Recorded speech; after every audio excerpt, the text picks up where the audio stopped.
Hello and welcome to Business 360. I'm Shireen Bhan. It is Friday evening and we are counting down to the big World Cup finale on the 19th. All eyes on Team India and Team Australia. Of course, we are going to be bringing you the action from there. I'm Shireen Bhan. Here are the headlines that we're tracking for you this evening. The Sensex and the Nifty end the week with gains of over 1% despite a minor decline on Friday. Mid-cap index gains for the third straight week. Bank stocks tumble as personal loans are expected to get costlier. Volumes likely to take a hit as RBI slams the brakes on the fast-growing unsecured personal loan segment. Banks and NBFCs will have to keep more capital aside as provisioning against these loans.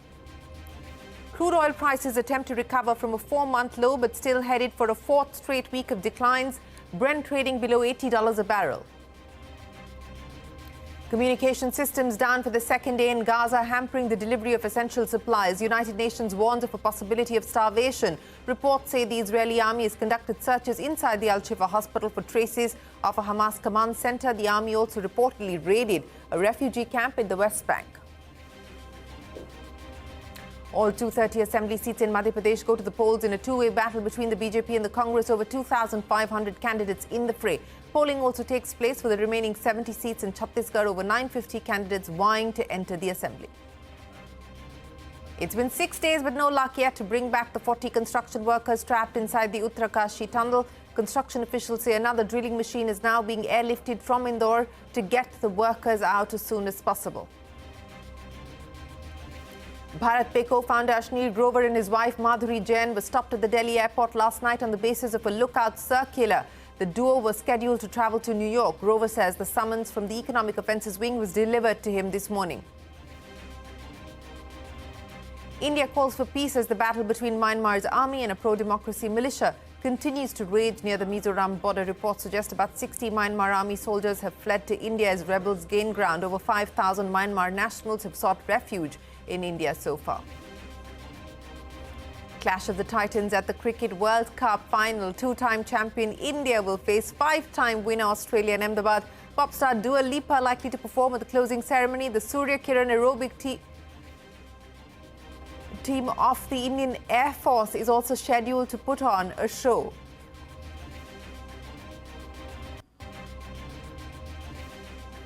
Well, let's start with the market action. The markets did snap a two-day winning partnership, closing lower in trade today. However, it was the best week for the markets that we've seen in 2 months. Banks and NBFCs were bowled out after the RBI delivered a yorker, tightening rules on personal loans. Mid-caps managed to stay unbeaten, ending marginally in the green. Donning Team India, here is Surabhi with the market report.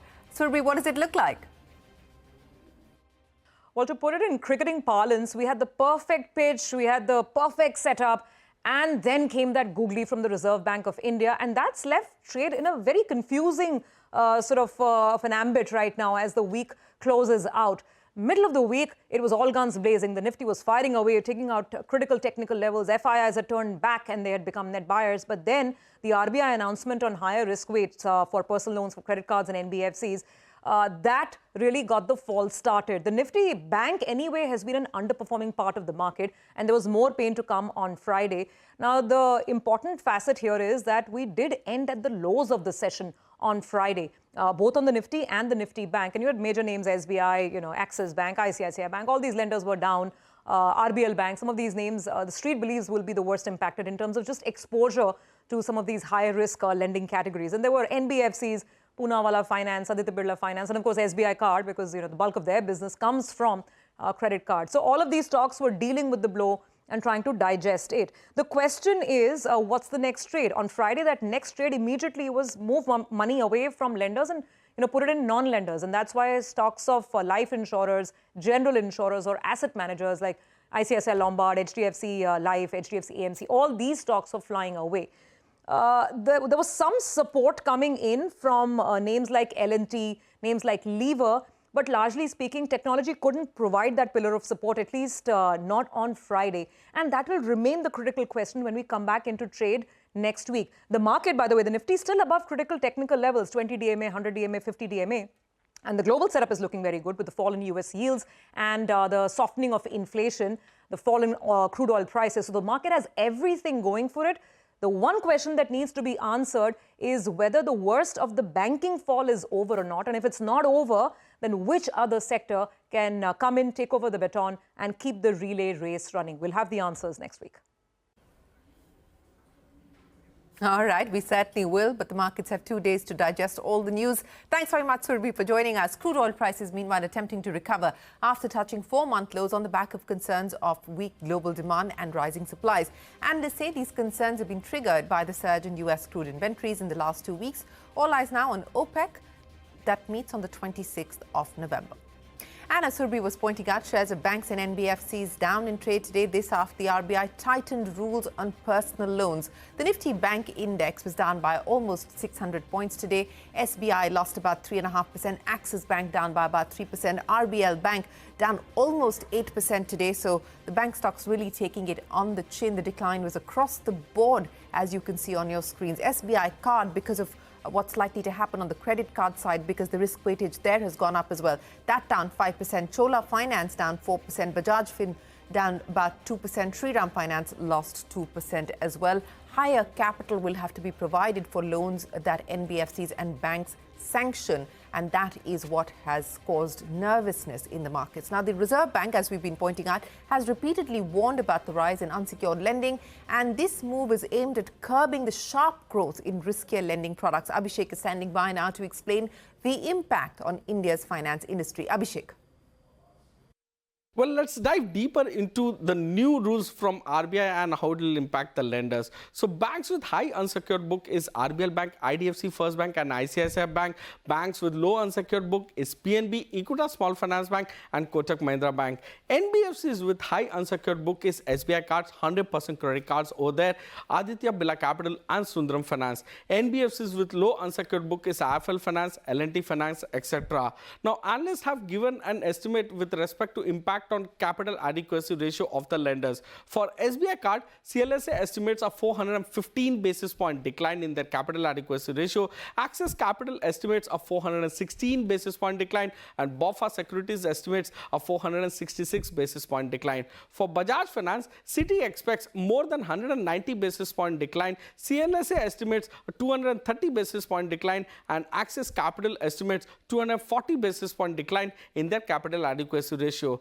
Amongst other NBFCs, for Piramal Enterprise, Citi estimates more than 100 basis point decline in the capital adequacy ratio. For L&T Finance, Citi estimates a decline of 55 basis point. For Shriram Finance and Cholamandalam Finance, Citi estimates a decline of anywhere between 20 to 30 basis point. Amongst banks, for SDFC Bank, Axis Bank, Bank of Baroda, as well as Federal Bank, Citi estimates a decline to be anywhere between 40 to 50 basis point. For SBI, PNB, AU Small Finance Bank, Citi estimates a decline to be about 30 basis point. RBL Bank, ICICI Bank, Kotak Bank, as well as Industrial Bank, Citi estimates the decline to be less than 25 basis point. Amongst fintech, CLSA suggests observing the impact on the growth of fintech intermediaries like Paytm, with the expectation that it won't be a large impact coming out from this rule of RBI.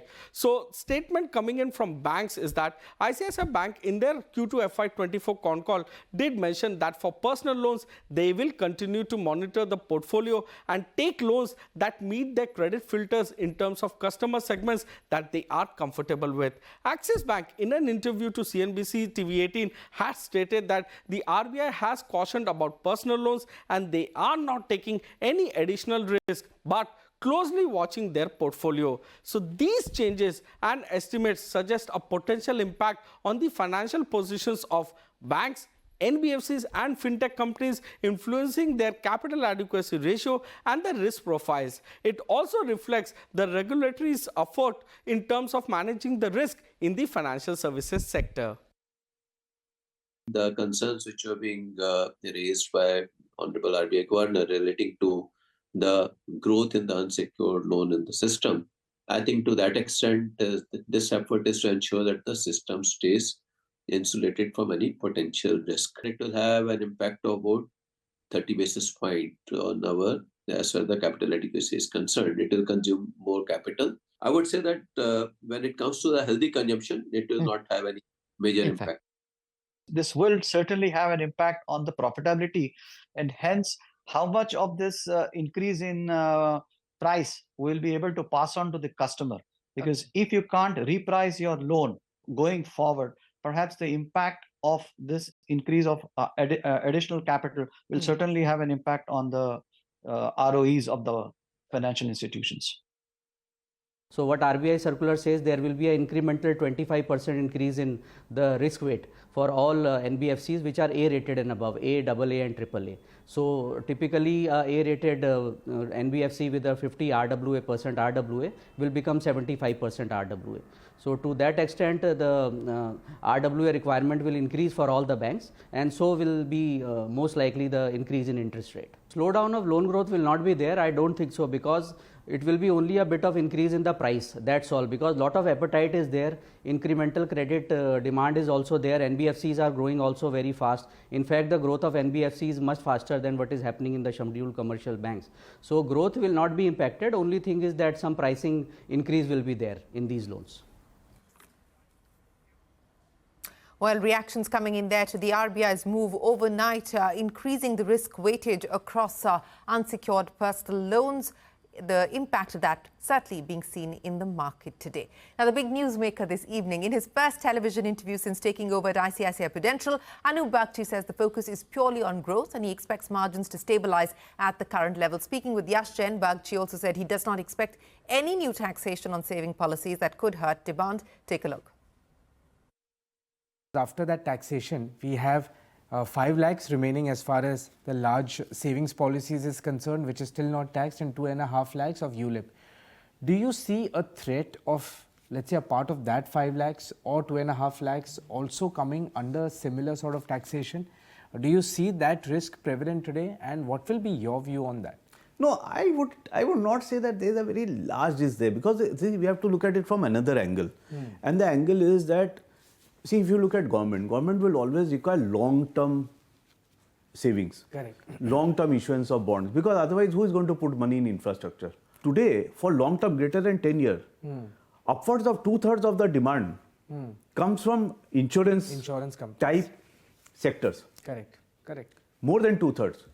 And so, if you remove 5 lakhs, that's where the corpus is. If you remove 5 lakhs above, demand for it will come down. Anup Bagchi there of ICICI Pru. Now, SoftBank likely to sell its 2.5% equity in logistics firm Delivery via a block deal. Sources have told Money Control the deal is worth more than 700 crore rupees and 1.8 crore shares have changed hands. As of September 2023, SoftBank holds 14.46% in the company. Shares of the company dipped on the back of this development. Union Commerce Minister Piyush Goyal met US President Joe Biden on the sidelines of the Asia-Pacific Economic Cooperation Conference in San Francisco. Goyal said that Biden acknowledged that countries which were not responsible for environmental degradation are impacted the most. The minister also met US Secretary of State Janet Yellen and Japanese Prime Minister Kishida. In a bid to strengthen ties between China and Japan, President Xi Jinping and Prime Minister Kishida held bilateral talks in San Francisco on the sidelines of the APEC summit. Both leaders mutually agreed to reaffirm their strategic relationship and boost their economic partnership. Leaders also discussed the launch of a new framework for export controls. Now, Israel continues to raid Gaza and the West Bank. More than a month after the Hamas attacks, over 11,000 Palestinians have lost their lives in Gaza since the war broke out. The Israeli army has claimed to have killed at least 5 Palestinian gunmen and captured 6 assault rifles in the Jenin camp in West Bank. Communication systems have been down for the second day due to a lack of fuel for generators. This has caused agencies to stop cross-border deliveries of essential supplies. The UN World Food Programme has flagged a massive food crisis in the Gaza Strip, warning that Gaza is experiencing a massive food gap and widespread hunger. In a statement, the organization said that civilians in the enclave are facing the immediate possibility of starvation. Walmart has witnessed a boost in its profitability in the third quarter, and this was largely spurred by Flipkart's big billion day event. Flipkart's sale, which flipped from the third quarter last year to the fourth quarter this year, is expected to pump up Walmart's sales in the next quarter. The company's consolidated revenue rose more than 5%, while global e-commerce sales rose 15% on an annual basis. That's Walmart's Q3 numbers for you. China's Alibaba Group has decided to scrap plans to spin off and list its cloud unit. The company said this is because of uncertainties arising from US export controls on chips used in artificial intelligence. Plans to list its free shipping grocery business, fresh grocery business, have also been put on hold. Indian pharma company Kinetic Healthcare has voluntarily recalled its eye drops after the US FDA flagged sanitation and manufacturing issues at its Mumbai plant. The factory has produced more than 24 varieties of eye drops that were subject to an FDA safety warning last month. The FDA's report also suggests that factory officials routinely omitted or falsified contamination test results. We will head into a break, but up next, it's been 6 days, but no luck yet to bring back the 40 construction workers that are trapped inside the collapsed Uttarkashi tunnel. That and more when we return.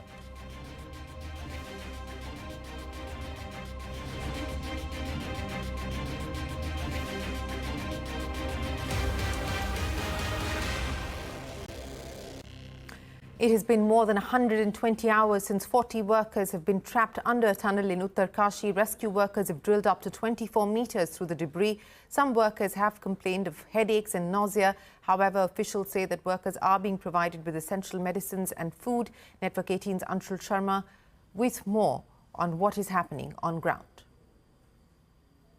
Since the last almost 24 hours, the drilling process has continuously been going on, and the rescuers have been successfully able to drill through at least 25 meters of debris. At this point in time, a team of experts have gone inside. In fact, a geophysical analysis of the entire debris is being done just to find out at what locations are these machines that are stuck inside the debris post that through sonar technology, what we are being told, that post that they would actually be able to find out as to what is the exact location where the machine is and how much of that machine needs to be drilled through. If I could just ask my camera person to show you in the visuals over here, the drilling process has come to an halt because steel has been encountered on the route, which means that it would now take a lot more time for the rescuers to actually dig through this entire tunnel and reach at the spot where the workers are. That is our reporter Anshul reporting there from the collapsed tunnel in Uttarkashi. We are given to understand that another drilling machine is now being flown in from Indore to assist the rescue operations, a race against time, 100 hours plus and counting. We are in the midst of polling season. All 230 seats in Madhya Pradesh went to the polls today. While the BJP is betting on the Ladli Behna scheme, the Congress has promised a corruption and unemployment-free Madhya Pradesh. Arunima reports from Chhindwara, former Chief Minister Kamal Nath's home constituency.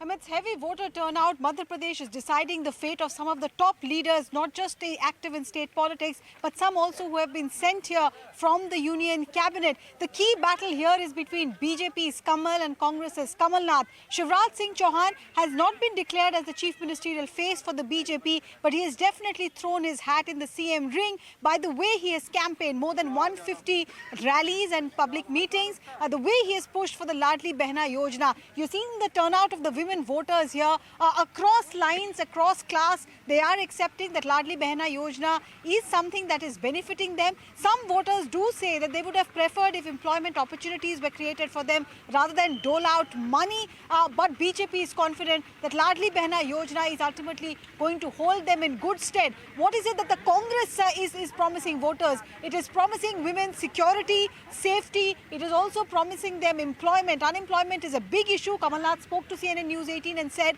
that unemployment is a big issue in these parts. Also the issue of corruption. Anti-incumbency definitely is something that the BJP is tackling here. Perhaps a reason why Shivraj Singh Chauhan was not named. Perhaps a reason why a lot of union ministers were asked to compete here. Well, from Madhya Pradesh to Chhattisgarh, where polling took place for the remaining 70 of the 90 seats, voting with the first phase for 20 seats was held on the 7th of November. The state has seen a voter turnout of 55% till 3 p.m. And with that, it is time for us to wrap up this edition of Business 360. Thanks very much for watching. Do stay tuned to CNBC-TV18 News continues after this very short break.